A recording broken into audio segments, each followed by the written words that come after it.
I'm recording. Here we go.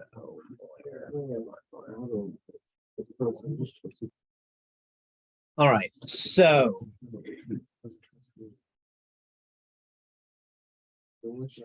we are in what, week 4? Week 4. I posted the homework for week 4. The homework for week 4 is 2 practice tests. So it's so two coding parts of the homework, no vocab, two lab things, and both are old tests. I should see. Back in the day, I used to have them make tables, and I should see if I told you to make a table, you can just skip that part, and I'll have to teach you some equivalent to making a table.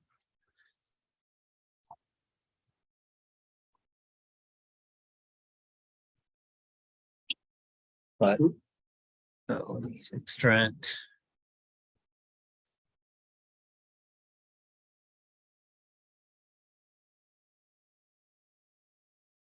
Okay, so here was some old test. So this part where it says make a table, you can just, I haven't taught you that, so that won't be on your test, making a table, but just make something that looks like this. So there is a drop down with a kind of sandwich, a drop down with the size of the sandwich, a number for you to say how many sandwiches you want, and then something that does a calculator.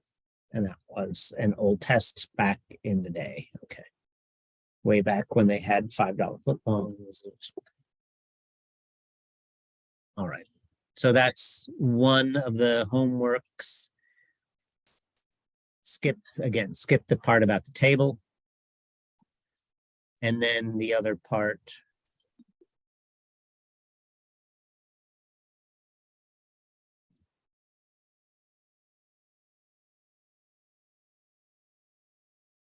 It's about pH. So I have a picture, have a drop down, I have a place for them to enter something, I have a button. When they use the drop down, it shows the pH of the whatever acid was in the drop down. And when they say enter a pH, then we determine what kind, is it an acid or a base, is it strong or weak? And that is some breakdown here. Okay, and then I have something that the images flip back and forth. So what is a test? A test is a part of this lab, a part of that lab, a part of another lab smushed together. Mm-hmm. So by doing these labs, you're going to practice for the test. By redoing any labs or homeworks, you can practice for the test. At least one of those tests, maybe you should practice for time. Am I doing this in 50 minutes? I will have people who will leave early. I have people who will miss a point or two, but be here the whole time, but get most of it. And I have people who won't. It's the way it is. But the way people will lose points on this test, I will tell you what it has to do. You can look up everything, look up all your examples. What will happen is you will have an error you can't track down or otherwise somehow run out of time. When is the test? Okay, that's a good question. So I want at least one more lab, which is tomorrow, on if stuff. And I usually give a week for people to finish that lab. So some people finish it in the day I give it. I always give the week. And so I want that to be completed for people to have that second lab on ifs under their belt before we have the test. So the earliest the test would be the latter half of next week. So not this week, because I want you to have the lab. I want you to have a week to do the lab. So then it's going to be this first test will be in a lecture time in a 50-minute period. It's Monday, Wednesday, or Friday. So the earliest would be not this week. The earliest it would be like the 28th or 30th. So in here or here, somewhere like 28, 30, 3, 5, somewhere in that vicinity, we will have this first test. We will start doing material that will be on the next test before that, but just gives you time to make sure you've done the ifs, ask your questions about the ifs and the interface. On the test, we create two web pages. No, just the one. So the homework was not parts of a test. The homework was each one was a test. Now when I test 2 will be in the lab, the longer period, but we'll probably have 2 parts. But this will have 1 part. And you're allowed to copy everything. I will give you points for comments and putting a header on the page and things like that. So you can copy from other labs you have, other homeworks you have. If you insist on typing everything from scratch, you're not taking the best advantage of time, because you have to find out what works best for you to type from scratch. Maybe you're a fast typist, or maybe you do better copying some code that's very close and figuring out what you need to change. That works better for me, that second approach, but you got to figure out what works for you. Other questions? So I still haven't said when the test is, and that's because I need to know from you what else is coming up. A lot of you, but maybe not all of you, your other major exam is database. So I may want to make sure I'm not on the database day. No, definitely. Okay. Definitely. Okay.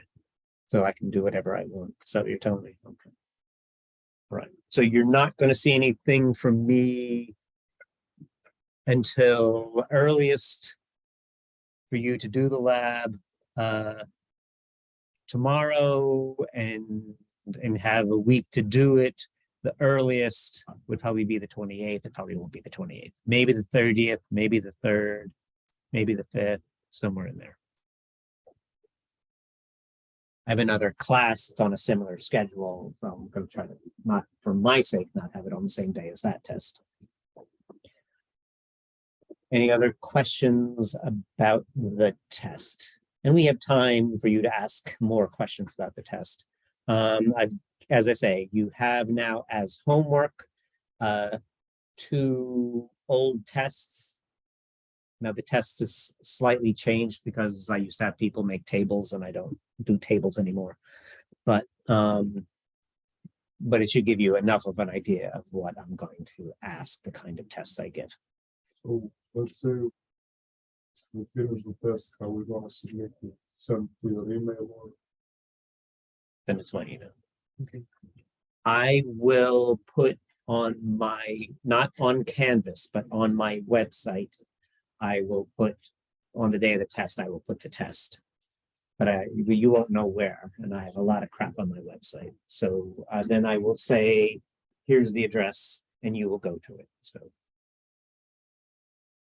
anything? Can you please repeat the comments, style, and what else? I will give you points. I'll probably give you a point for the title.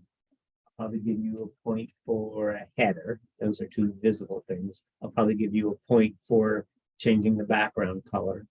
I'll probably give you a point for an HTML comment. Probably give you a point for a JavaScript comment. I haven't pushed you very hard on style comments, so I probably wouldn't do that.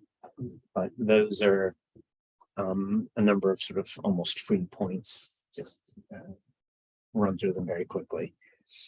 And then it's half of the test will be interfacing, get stuff off the page, put stuff onto the page. And then there'll be some decisions, some decisions based on what they enter. Some kind of either calculation or an if or a combination. Like, you know, a salary, calculating a salary is a calculation plus an if. If there's conditions and the calculation changes, it might just be pure sequence of ifs, like the did we do that? It was just a bunch of ifs, like the body temperature, something like that. So there might be, when we did the BMI, there was a calculation and then an if based on that. If or it could just be here's the sequence of things. Sometimes I give code, I ask for code that clears stuff. Like if they change the data, clear out the page. And let's say you didn't get working the stuff that put something on the page too clear. Then in code, then in HTML, put some stuff in the box, whatever it is, and write the code to clear it out. Get the easy points. They're easy points of clearing is almost always clearing, and making a title is almost always making a title. Get all the easy points and then get hung up on the one thing you can't do. So, like you said, the test, and plus we get the extra bonus points. The extra bonus points. For style and that thing. No, those are just, those are points. Adds or The test is worth 100 and not anything more. so But all those points are points on the test. including the style. And What I'll do in style will be change the color or something. I probably won't do anything more in style than change the color, but I probably will do change so the if color. we don't put a comment, I will still get 100%. You have to put the HTML comment because I'll explicitly ask for it, and you'll have to do the JavaScript comment because I will explicitly ask for it. You will not need to do any style comments.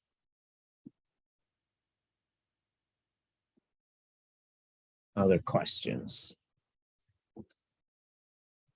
Okay, so that is about upcoming test. We got to get a little clearer on the date. My main concern was database, and I'm told that that's not a problem. But if you have some other major thing coming up, let me know. All right. Did we have any questions on things from last week, things you're trying to do before we start a new program? One thing I wanted to point out in this state capital code, here's that Wikipedia.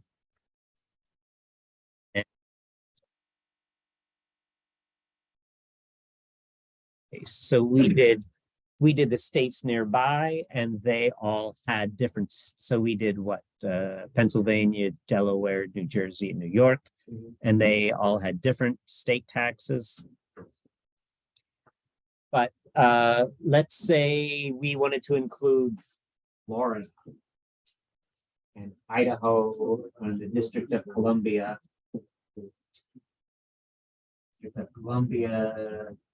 Florida, Idaho, they all have 6%. And remember that in a switch, you can combine cases. So we could have combined Florida here. Is that FL Florida?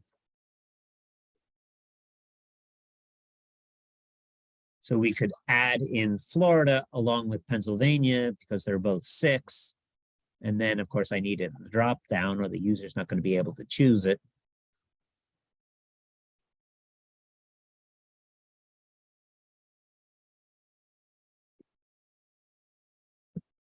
And I'm not going to do all the states because they're just too many. And there's a better approach on this altogether, ultimately. But if I add in my option for Florida and added in a case for Florida, but it so happens that it's Pennsylvania and Florida in terms of state tax are the same case, so they can be combined in this way. And I just wanted to remind you that that is a thing you can do with cases.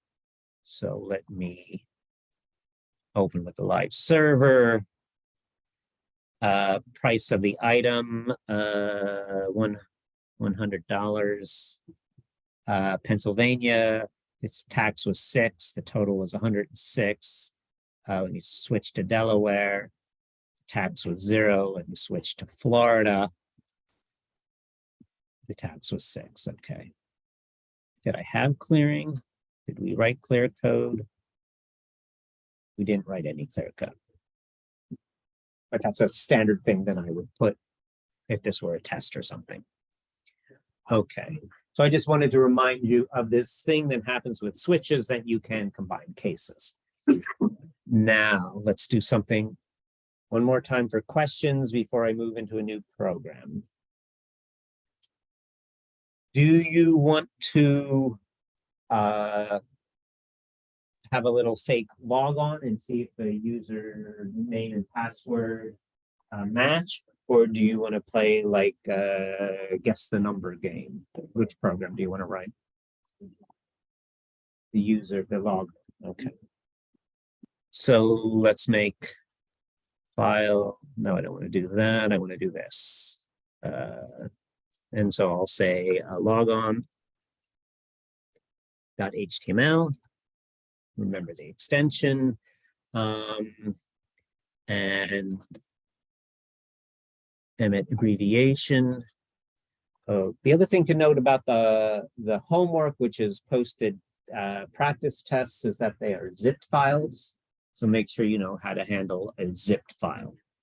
Because if I want to give you a Word document and some images, and I love images, then I'll give you those files as a group in a zip file, and you're kind of screwed if you don't know how to extract a zipped file.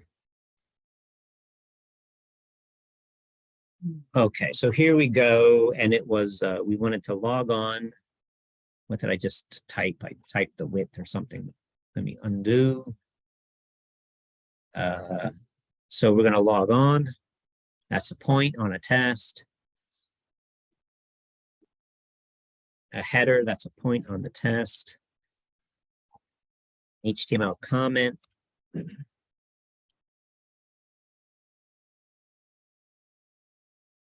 Point on the test. Make a script area. An HTML comment there. That's a point on the test. Let's change the background color. And so we'll make a style. And we'll have a body. And we'll change the background color to, I don't know, blanched almond, how boring. And the color to something dark, so I have a good contrast. Dark magenta, that'll look probably shitty. All right. That's not very dark, but let me save. Open with the live server. Okay. So that was a few points on a test.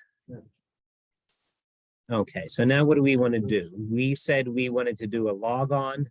So we want to place for the user to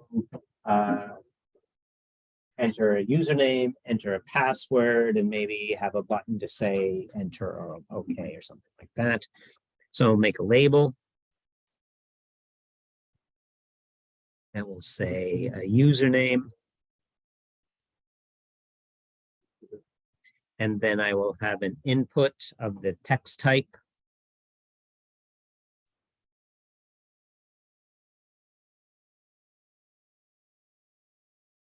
I want to code that, so I'm going to give it an ID.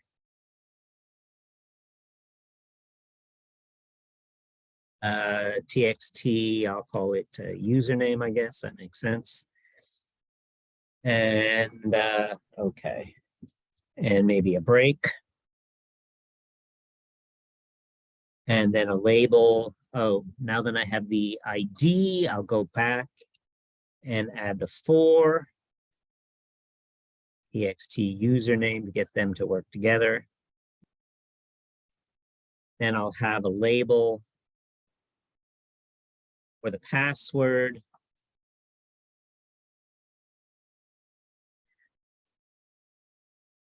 I will have an input for the password. I will give it an ID of TXT password.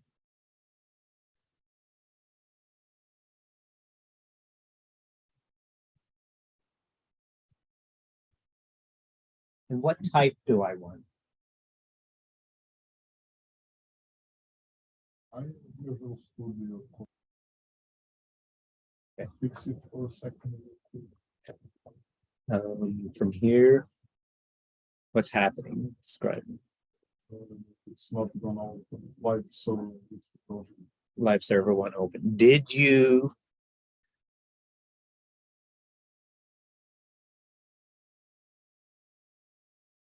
Have you, when is it open to your folder? Then I gotta look at it. So I come around. Usually one thing that happens with live server, if you don't have a live server working, is for live server to work. It's open the folder and you have to pick the folder because it wants to serve up a folder. Another thing to look for is like if IT had a problem with your computer, they fix everything by like wiping the computer and starting anew. So then it could be possible that you lost your extensions. So you could, it works. Okay. All right. So those are things. One is like if things are gone, IT fixes the computers by wiping them and starting anew. They just send down a new image. So never keep all your files. Never keep your sole version of anything on these computers because IT's solution to everything is just a new image. And then file live server wants you to have a folder open. That's the only way that it likes to work. Okay, so what do we have here? The question I was asking you is the type to enter the password. There's a special type for entering the password. And I'm not asking you right now for the type, I'm asking you for why is there a special type for the password? Tell me what happens when you normally enter passwords. Just go ahead. What's that? Yeah, but what does the user see when they enter a password? That's too advanced for this course.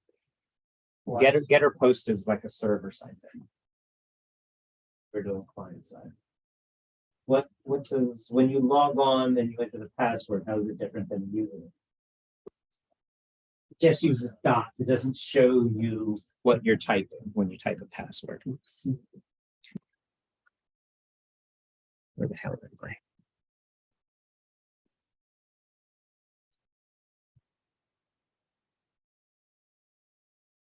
And now that I have a label, I can do my 4.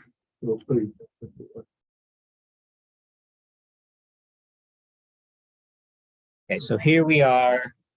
And what does a live server look like? There's the username, there's the password.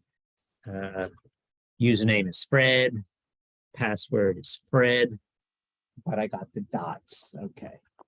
So it's hiding what I type for the password. That's what we wanted. That's what we have. Okay, good. Do I want what? A button for them to enter? You want a button tags or input of the button type? Button. Okay, he wants a button. What did you say? Button type or button tag? No, like input, then type. Oh, input. Okay. You want the button tag? Yeah, the button type. Yes. All right. Yeah. Gotta learn the words that I want you to say. Okay. There's an input of the button type, or we can use the button tag. Finally, he tells me he wants the button tag. And I'm off on my. And you can, I didn't spell enter right.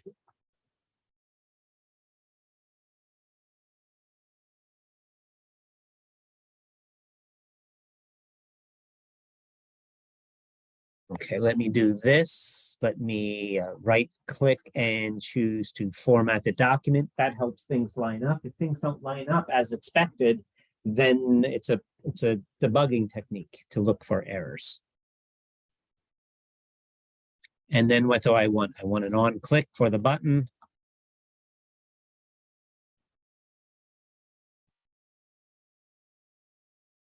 I want to call a function. I need a name for a function. I'll call it log on, open close parenthesis. That's what goes here in the script. I need a keyword function. The name of my function is log on, open close parenthesis, open close curly, make some space for the function. And standard interfacing stuff. I need to get in what they entered in the username and get in what they entered for the password. So I'm going to have variables. I'll just say user equal, get it off the page, document, get element by ID. What was the ID? It was text username.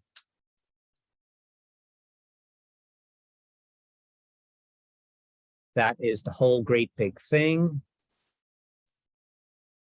And so I want dot value.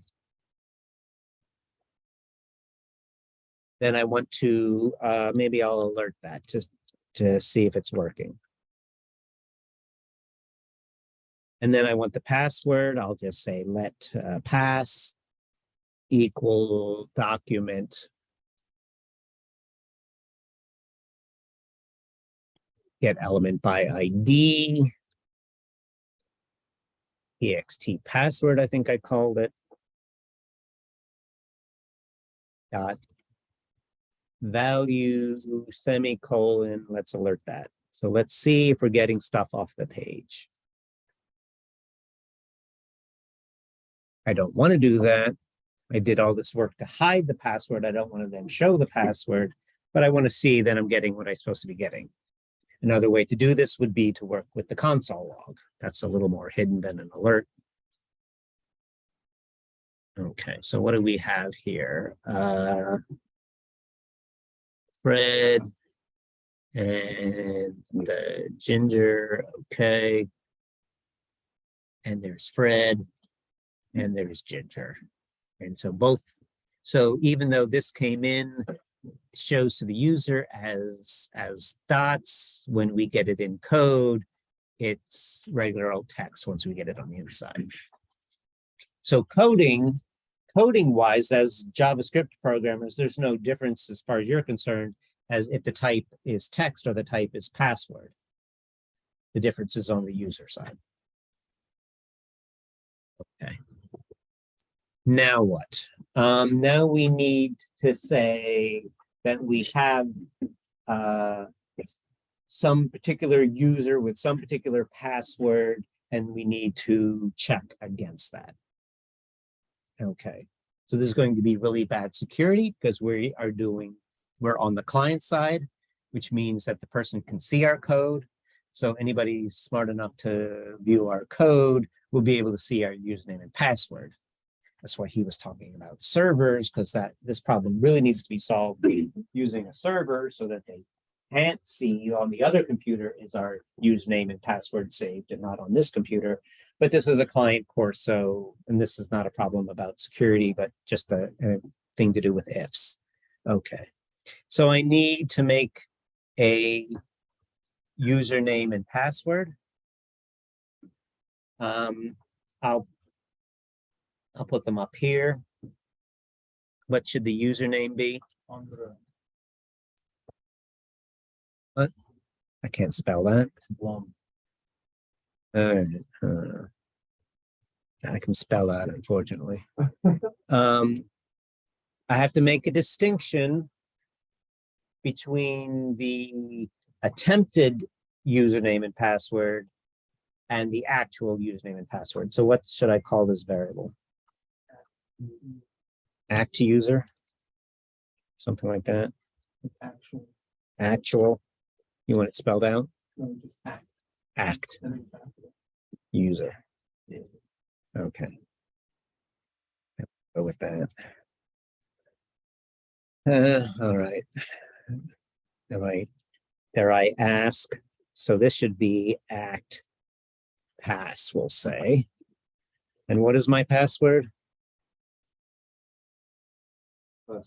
Password. Oh my, I have a terrible password. Okay. Thanks a lot for making me look bad.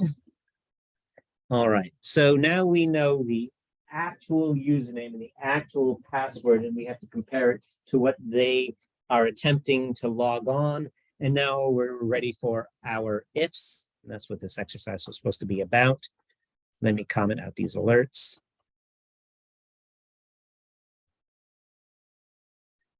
And so it's time for the ifs and time for you to help me. You've been helping me all along, but tell me the question I should ask. If Yes. user equal act user. If user equal act user, Alert this username. I want it to exist because I'm logging on. I'm not proposing a new username.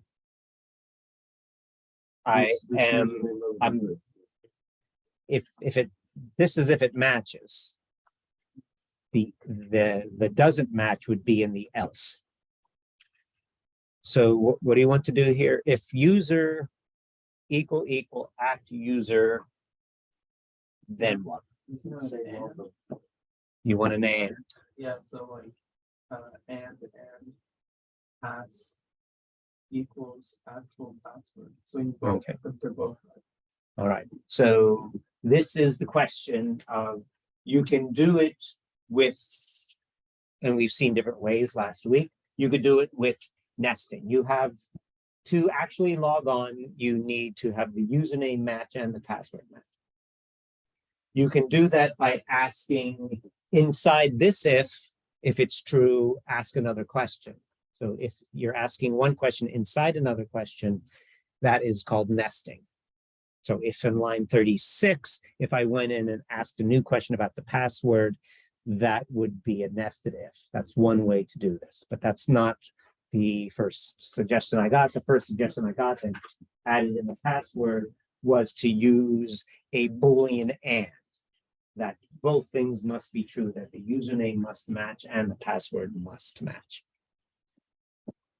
So I'll go with what he said. It made sense. What is all this junk bopping around? Okay, if the username is the actual username and the password is the actual password, I can't spell actual, ACT pass, okay. Remember when you're asking if two things are equal and then you say equal. Two equals means you're asking a question. One equals means that you're forcing them to be equal. We're asking a question, we're asking a combination of two questions. We have two conditions. Is the username that the person entered equal to the actual username? Is that true or false? And is the password they entered equal to the actual password, true or false? And only if both things are true, do we get inside here, and what do we want to do? Make another page or send them to another page or something like that. Okay. Do I have another page? Let's see. So I don't remember this off the top of my head. He wants to go to another page, JavaScript. Go to URL. Is there something nice like W3 schools? There's redirect. Okay.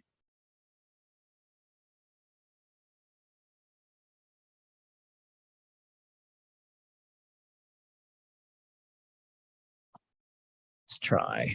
It's not the one I'm used to, but well, let's try it. They're usually good. Simulate a mouse click. Simulate an HTML. Let's simulate a mouse click. I don't know.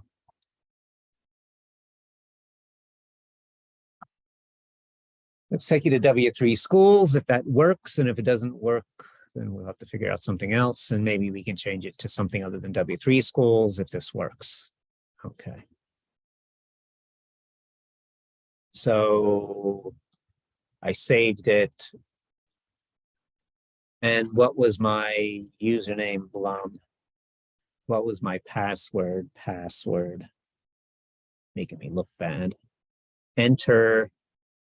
And I went to the W3 schools. And it wants to save my password. Oh, please no. Okay. So that worked. We can change that URL if you want. It's probably not right anyway, because they probably have HTTPS by now. Let's have an else. What do you want to do if the username or password, if one of them is wrong? What should we do? Alert, yell. I like to yell.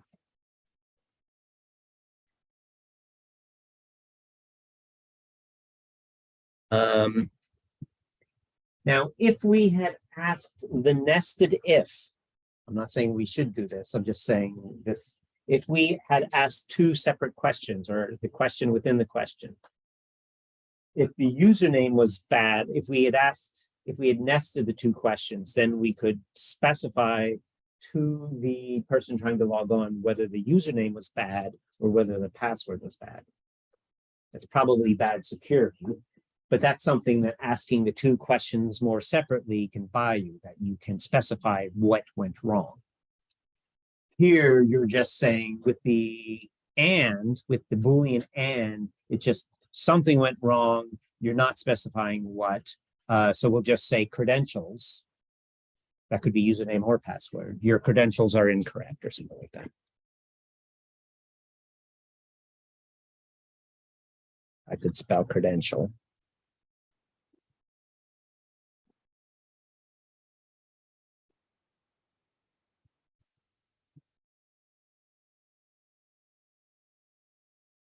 That's not what I want. Here's what I want. Okay, I've saved it. I don't have a blue over here, so I know I believe I've saved it if it's not blue. And if I say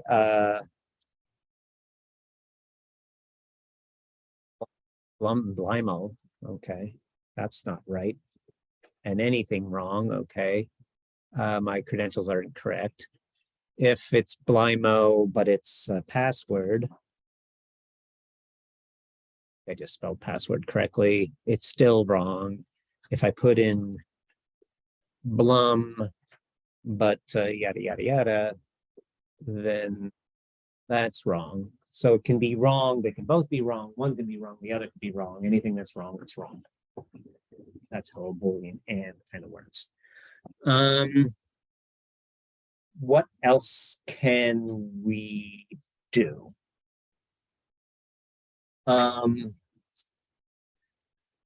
We can put the cursor in one of the boxes. Let's go with the username box. to get them ready to fix what's wrong. So how do I do that? So if it was wrong,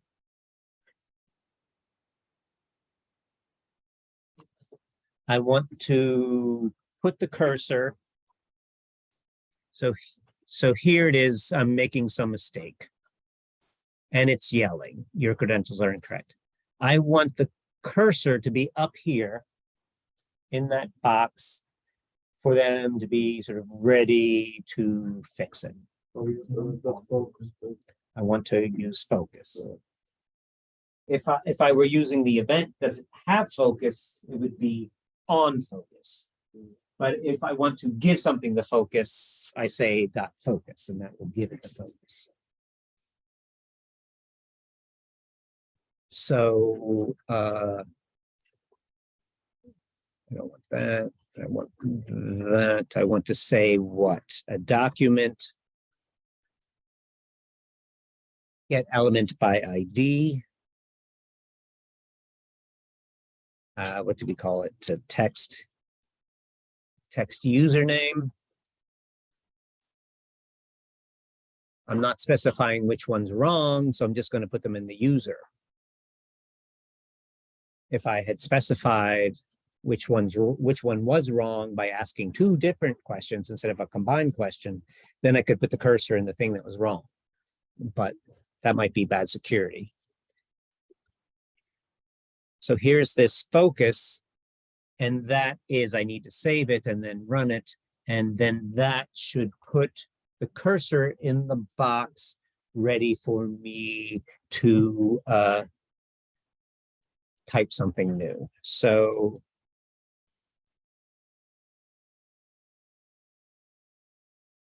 there it is, Blum, crazy typing. My credentials are wrong. There is the cursor in the box after I made the mistake, ready to change my username, which was not the thing that was wrong, but anyway. Let's say I want to, if I refresh the page,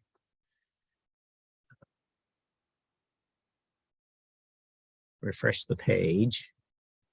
I refresh the page, or if I come to the page for the first time, I would like the cursor in the username text box. Copy and paste it as the.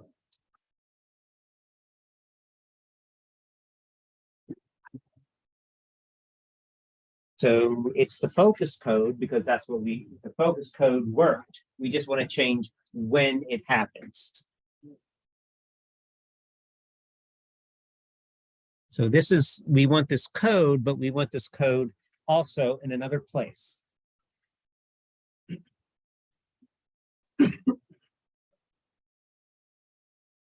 What other place? We haven't done a lot of this, so this is a tough question. I want, when this page starts, or if I refresh, or when I come up to the page for the first time, I would like the cursor to be there waiting for me. We know that this is the code that puts the cursor in the box, and right now it's in the function responding to the click. Can we make And we make a function. So that's a possibility, yes. So there is two possibilities as far as I can see. One is the script is after the page. So if we put the code not in a function, it will run when it first sees the code. And that's one way to do it. So I could just put it here above the function or here below the function. If it's in the script but not in the function, it will run as soon as it sees the script. And the page already exists. because I put the HTML before the script. And the other possibility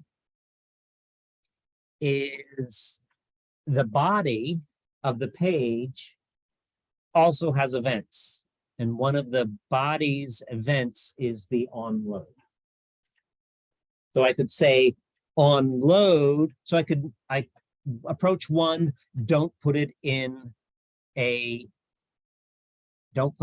function at all, and that would work. And approach two would be to put it in a function called by the body's onload. Which do you want to do? So The second one, because that was your idea. All right, so we'll say onload. That's an event of the page, loading the page. And we'll say, I don't know, place cursor.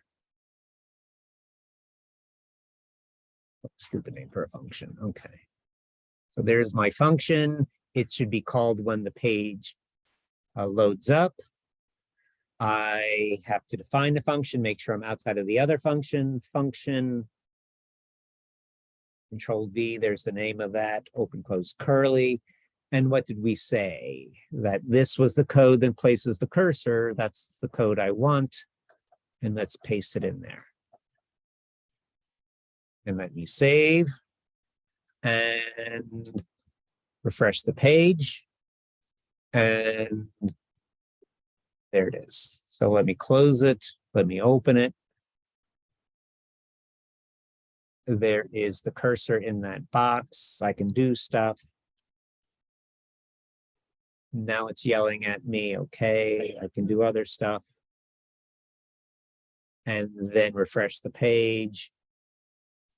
Back in the box. So I could put it on the onload.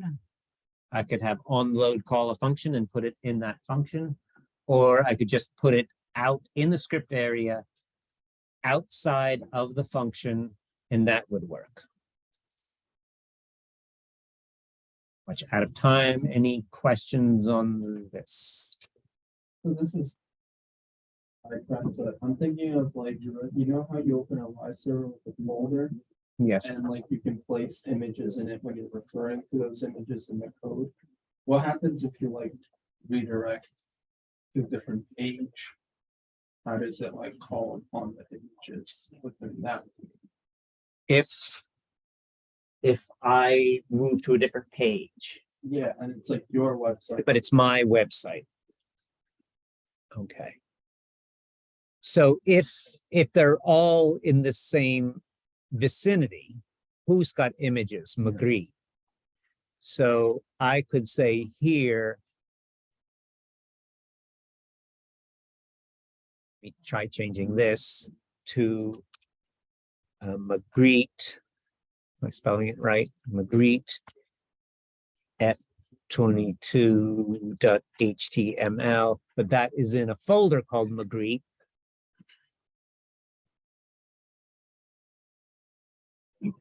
So no HTTP. If I'm moving you around within my site, I'm not using the web, it's HTTP. And then it's that page's responsibility to know where its images are. So if we had it right for Magritte and we get over to Magritte, it will be okay. They can share images. Like you could have some logo and they all know where the logo is. But each page individually is responsible for knowing where its images are. And then you're responsible for getting it from one to the other. So let's see if I can go to my own page. So I have to log on correctly. Blum. Password. I'm on the Magritte, and Magritte knows about Magritte's images. And I'm out of time. I'm going to stop recording. I will hang out and answer questions.